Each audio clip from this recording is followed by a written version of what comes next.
যে নিজেরা তো এই কাজ করবেনই না, অন্য কেউ করলে সেটাকে বাধা দিবেন। ব্যক্তির চেয়ে দল বড়, দলের চেয়ে দেশ বড়।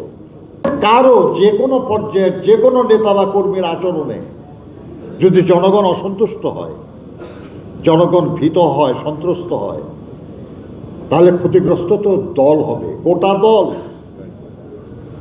আর গোটা দল ক্ষতিগ্রস্ত হওয়া মানে শহীদ জিয়া অসম্মানিত হওয়া, বেগম খালেদা জিয়া অসম্মানিত হওয়া, তারেক রহমান অসম্মানিত হওয়া।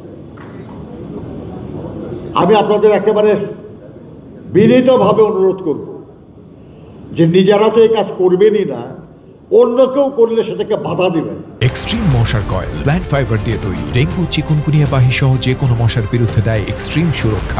আর না হলে অনভিপ্রেত সিচুয়েশন হতে পারে, কিন্তু মনে রাখতে হবে। আমরা বলি ব্যক্তির চেয়ে দল বড়, দলের চেয়ে দেশ বড়।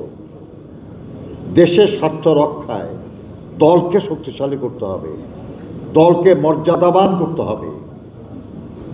তাহলেই শুধু আমরা ব্যক্তির কল্যাণের জন্য কাজ করতে পারব।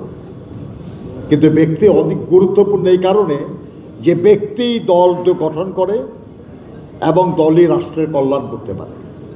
সেই জন্য আমাদের ব্যক্তি জীবনে যা কিছু করা প্রয়োজন শুধু সেটা করা, যেটা করা অনুচিত, যেটা করা দল বা দেশের স্বার্থ বিরুদ্ধ, সেটা না করা।